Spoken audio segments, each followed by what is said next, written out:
नमस्कार,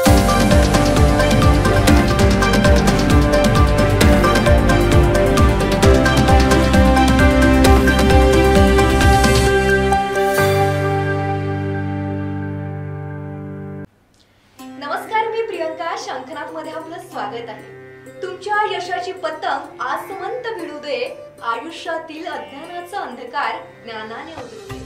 तिळगुळ घ्या, गोड गोड बोला। शंखनाथ परिवारातर्फे सर्व रसिक प्रेक्षकांना मकर संक्रांतीच्या हार्दिक शुभेच्छा। नवीन वर्षाला सुरुवात झाली आहे आणि नवीन वर्षात पहिलाच येणारा सण म्हणजेच मकर संक्रांत। मकर संक्रांत सणापूर्वी वातावरणात असतो तो कमालीचा गाठा। प्रत्येक सजीवाला या थंडीची हुरहुरी गारेगार करून सोडते। कधी एकदा सूर्य तापतोय आणि ही थंडी कमी होते असे प्रत्येकाला वाटते आणि सूर्यदेव तापायलाच तयार नसतो, तो तयार होतो ते या मकर संक्रांतीपासून। मकर संक्रांत हा भारतातील पौष महिन्यात येणारा एक शेती संबंधित सण, सौर कालगणनेशी संबंधित असा हा महत्त्वाचा भारतीय सण। भारतीय संस्कृती ही कृषी संस्कृती। या दिवसांमध्ये शेतात आलेल्या धान्याचे वाण एकमेकांना स्त्रिया देतात। मकर संक्रांतीला महाराष्ट्रात संक्रांत म्हणतात। मकर संक्रांती माघी, ज्याला पश्चिम बंगालमध्ये मोकोर सोनक्रांती म्हणूनही ओळखले जाते आणि नेपाळमध्ये माघे संक्रांती असं म्हटलं जातं। यामध्ये संक्रांती म्हणजे हस्तांतरण। हा दिवस सूर्याचा मकर राशीत संक्रमण दिवस मानला जातो। मकर संक्रांतीशी संबंधित सण पाहूया। आसाममध्ये माघ बिहू, पंजाबमध्ये माघी, हिमाचल प्रदेशात माघी साजी, जम्मूमध्ये माघी संक्रांत किंवा उत्तरायण, हरियाणामध्ये सकरत, राजस्थानमध्ये सकरत, मध्य भारतात सुकरात, पोंगल अशा विविध नावांनी ओळखले जातात।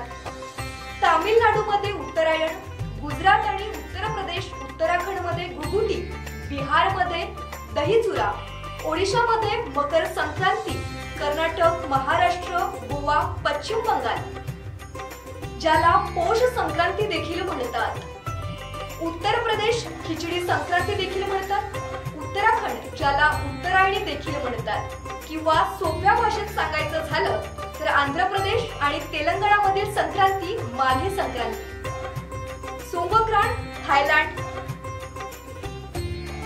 मोहन सोनक्रांत कंबोडिया आणि शिशूर सोनक्रांत काश्मीर। मकर संक्रांतीला अनेक सामाजिक उपक्रम तसेच सण अगदी आनंदात आणि उत्साहात साजरे केले जातात। सामाजिक सण जसे रंगीबेरंगी सजावट, ग्रामीण मुलांनी घरोघरी जाणे, गाणी गाणे आणि काही भागात भेटवस्तू मागणे, मेळे, नृत्य, पतंग उडवणे, बोनफायर आणि मेजवानी यासारख्या सामाजिक उत्सवांनी साजरी केली जाते। अनेक निरीक्षक पवित्र नद्या किंवा तलावांवर जातात आणि सूर्याला धन्यवाद देण्यासाठी स्नान करतात। दर 12 वर्षांनी हिंदू कुंभमेळ्यासह मकर संक्रांत पाळतात।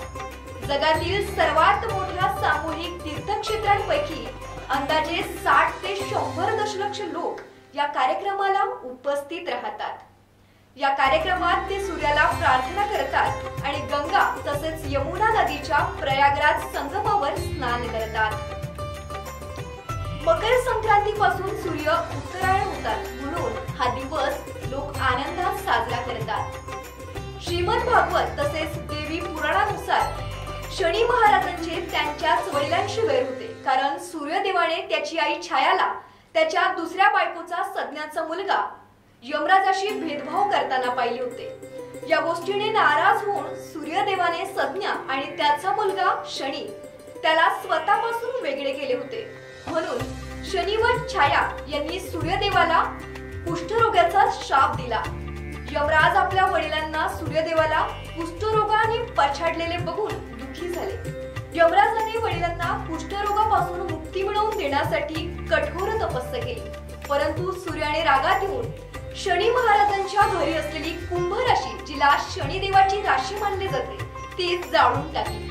त्यामुळे शनी व त्याची आई छाया हिला हाल अपेष्टा सहन करावी लागली। यमराजने आपली सावत्र आई आणि भाऊ शनी याला त्रासात असलेले पाहून त्यांच्या कल्याणासाठी वडिलांना सूर्यदेवाला समजवण्याचा प्रयत्न केला, तेव्हा सूर्याने सांगितले की शनी जेव्हा दुसऱ्या घरात म्हणजेच मकर राशीत येईल तेव्हा शनीचे घर धनधान्याने भरून असेल। यावर शनी महाराज प्रसन्न झाले व त्यांनी सांगितले की जे कोणी मकर संक्रांतीला सूर्यदेवाची पूजा करतील त्यांना शनी दशेचे त्रास सहन करावे लागणार नाही। मकर संक्रांतीचे वैज्ञानिक कारण म्हणजे उत्तरायण झाल्याने प्रकृतीमध्ये बदलांना सुरुवात होते।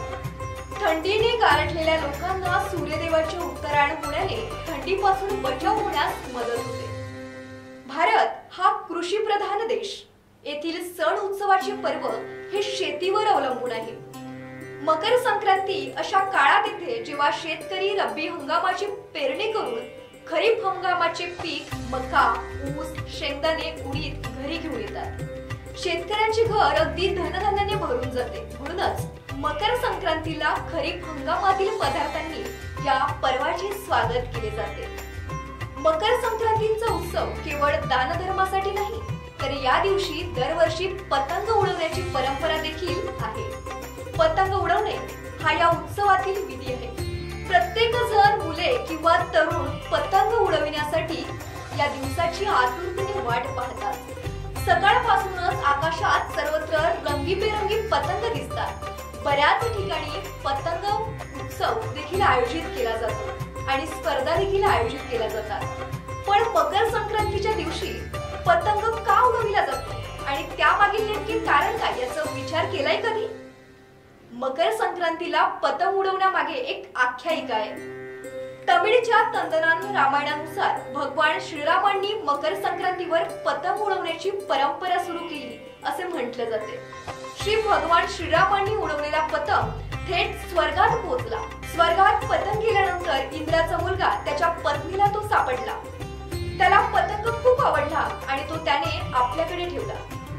जयंतच्या पत्नीने विचार केला की ज्याचा हा पतंग आहे तो घ्यायला नक्कीच येईल। तिकडे भगवान रामाने हनुमानजीला पतंग आणण्यासाठी पाठवले।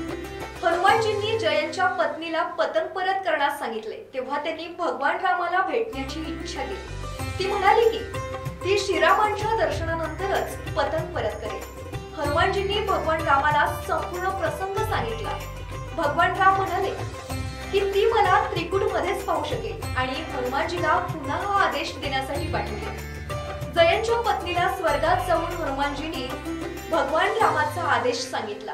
त्यानंतर त्यांनी पतंग परत केला। मकर संक्रांतीच्या दिवशी पतंग उडवण्याची प्रथा केवळ धार्मिकच नाही, तर त्यामागे वैज्ञानिक कारण देखील आहे। तसे पाहिले गेले तर पतंग उडवण्यामुळे हात व पायांचा व्यायाम होतो। मकर संक्रांतीचा सण थंडीमध्ये पडल्याने शरीराला ऊर्जा देखील मिळते। सूर्यप्रकाशात राहिल्यास व्हिटॅमिन डी देखील मिळतो। वातावरणातील सर्दी, खोकला यापासून बचाव होतो। भारतात मकर संक्रांतीच्या उत्सवाच्या निमित्ताने पतंग महोत्सव अनेक ठिकाणी आयोजित केला जातो। मकर संक्रांतीचा सण हा स्नेहवर्धनाचा सण व थंडीच्या दिवसात तीळ हे अधिक आरोग्यदायी असतात। फॉरगिव्ह अँड फॉरगेट हा संदेश या सणाद्वारे दिला जातो। पुनश्च एकदा तुम्हा सर्वांना मकर संक्रांतीच्या